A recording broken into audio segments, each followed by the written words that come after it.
From presenting the popular show Motswako to running the production company that produces it, Carol Bouwer relishes a challenge, and her next project will be to get local designers on the global stage. After beginning her career on the hit show Generations, Carol Bouwer has gone on to also produce other shows, including some acclaimed documentaries like Hooked and Nowhere Land. In between running her businesses, Carol Bouwer also supports other women to grow their businesses. She joins me now to discuss her career and latest projects. Carol, very good morning to you. Thank you so much for joining us. You have done phenomenal work over the years, and you continue to get even better. How on earth have you done that? Thank you so much. It's wonderful to be talking to you. But before anything, I'd like to also pass my condolences to Komanani's family. I really think it's quite tragic that we live in a country where this continues to happen. I hope that this is yet another wake-up call that something has to be done. Absolutely, absolutely. It's a deeply touching topic. And as we take a look at how you continue to grow in your space and find other opportunities within the same industry, really, growing from strength to strength, that must take some sort of willpower to achieve that success. I think that, I'm not an enigma at all. I think South African women are highly resourceful. We work hard and we apply ourselves and we try to be of service to the community around us, but also we try to self-actualize. We try and find ways to continue to be excited every morning when we get up and do things that, feel that they serve a higher purpose, but they also make us feel enthused about the work that we do.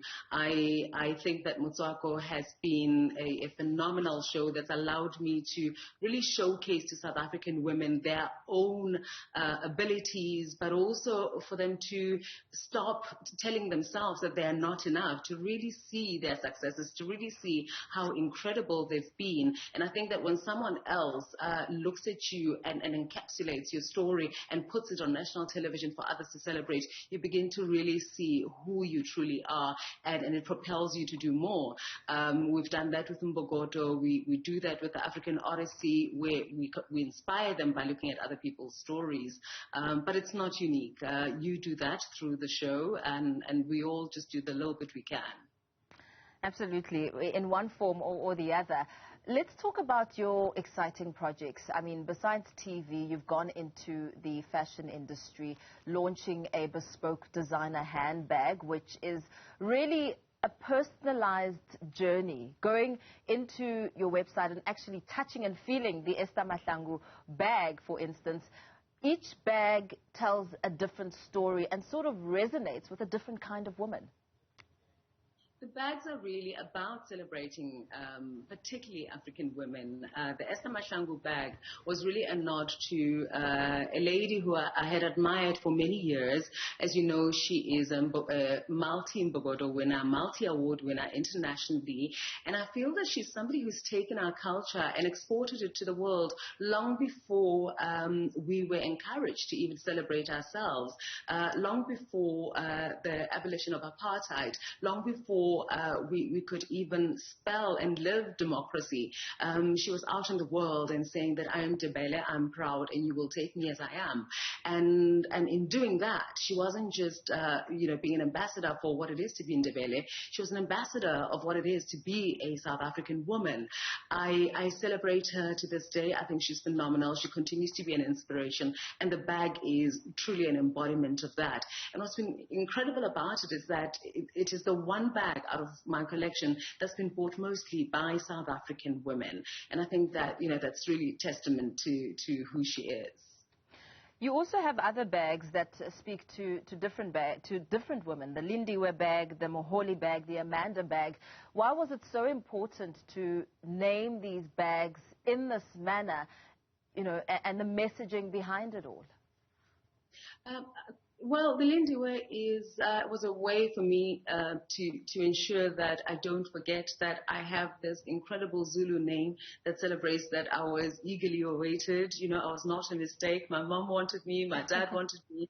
But all the other names are about marking important moments in the different times in my friends' lives, in my relatives' lives. I mean, the latest bag that we've just released, I had been at a friend's house celebrating her birthday, and I happened to have a very private conversation with her children. And the son encouraged me to create a bag. And in that conversation, the affirmations from her daughter, Rory, just made me realize that I wanted to create something for her before I even create one for her son, which I will do. And it's really just also about making sure that this young girl grows up to understand that in the myriad of problems that we're having in our country currently, and this is also within the context of the coronavirus pandemic, being stuck at home, not seeing her friends, not being able to touch and feel her friends on a daily basis. This was in the hard lockdown. Just making sure that she knows that she matters. She knows that her voice matters. She knows that her aunts, her mother's friends, we hear her when she speaks. We see her and we celebrate her, and we will get the world to be part of that celebration. I mean, her aunt was carrying it in Switzerland recently, and her mom was carrying it at the United Nations celebration of women in the arts when we were there in New York last month. So it is about making sure that they understand that it is not just a fashion statement. It is a celebration of what it is to be an African in today's world. At least that's what the bags are for me. Absolutely. Let's talk about Midwest Fashion Week and your involvement there, another exciting element of your career. This is truly by accident. I mean, when Ristina told me that, we'd like to have you involved, I was like, I don't know how I can contribute. This already sounds so fabulous without me, and I don't necessarily do fashion. And they said, well, we'd like the bags to be part of this showcase. And we think the narrative of why they created and what they mean, and especially because you're not a designer, yet, you come up with these drawings that have to be improved upon, and where your designers then have to decipher what you're trying to tell with what you're creating, and then the factory has to manufacture this and hope that it was what you were trying to say. Because also you like to be a part of this curatorial journey, we think that you should be showcasing. And she arranged for me to sit down with Benny Martin in New York and work out how I could be involved. I loved his story. I love the fact that he celebrates the oneness of the continent, and the fact that we go beyond just the continent.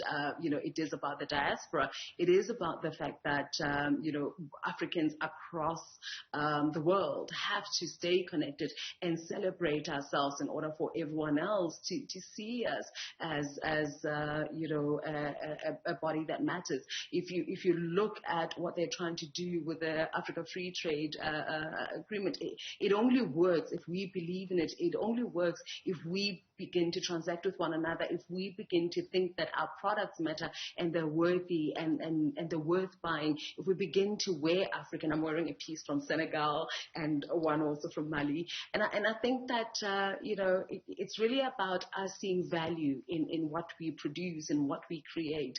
And only then will the world begin to do that. And I'm not trying to advocate for not buying what comes from Europe. I think it's celebrating everything and understanding that everything, has value, not just what comes from elsewhere. And I think that's what he's trying to do. He's trying to say that see your own value, celebrate it, and then be part of the world.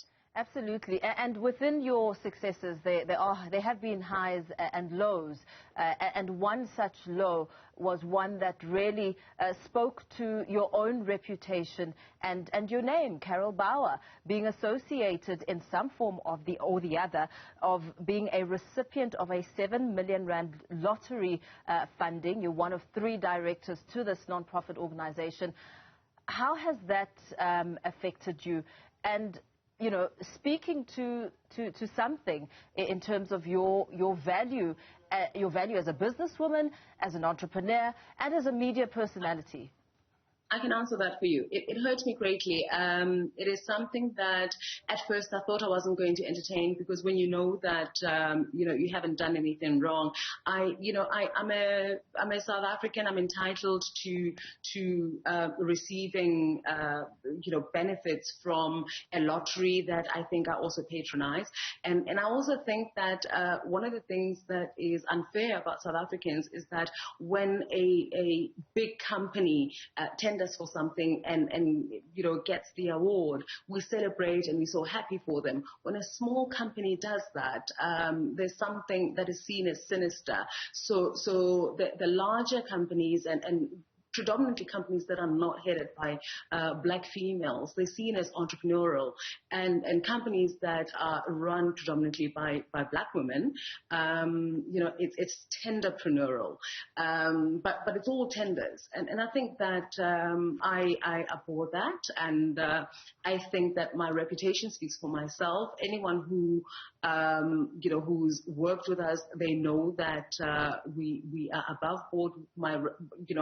I don't even try and hide that these things have happened. I'm always the first to talk about them, because I know exactly why they happen. I think that from the time that we did the communications conference and crossed paths with a minister that did not like how we worked and felt that we were not open to the corruption that she wanted to entertain, we've been marked, and these things continue to happen. But I will not use excuses. I know that with the National Lottery, we applied like everybody else. None of the things that are alleged by the journalist, who himself has been found wanting, who himself was a recipient of lottery funds for many, many years. And when they stopped funding him, he decided he was going to target people such as myself who, had decided to go and apply for funds. So as far as I'm concerned, every single transaction that we enter into is thoroughly audited. We do not work on any project that way we do not have to submit our financials and ensure that we are above board, we are clear on how the funds have been used. I continue to be hurt by this because it goes to my very own integrity. And I think because the company is in my name, when the company is attacked, I am the one that's being attacked. When you attack Newzroom Afrika, it is not the name of the owners of Newzroom Afrika that are being tainted. But when you say Carabao Productions, it is me. Yeah. And I think that's what's so difficult about it. I'm very hurt by it. I'd like to pretend I don't care, but I do. I've worked very hard over the years. I started in business. My first talk show, I was a 19-year-old still studying and working. And it's very difficult to have these attacks. But I continue to work. I continue to do the best that I can to prove my worth, predominantly to myself and not really to the detractors. And I don't see myself as walking, with ghosts in the air who are trying to detract me. I see myself walking in light, and I think every now and again I do get attacked, and I stand ready because I think the record speaks for itself, and I think our work is impeccable, and I think that my word has always been my bond, and I deliver at the highest level, and my team delivers at the highest level. I'm surrounded by the most incredible team, and they walk in integrity, and I can trust them to support me and to support my vision, which is rooted in integrity. Thank you so much, Carol Bouwer. Thank you for taking the time to speak to us. Carol Bouwer, media personality and entrepreneur. There we go. You heard it from her. If you have any more questions, I suppose that answer was quite telling. Thank you so much for your time.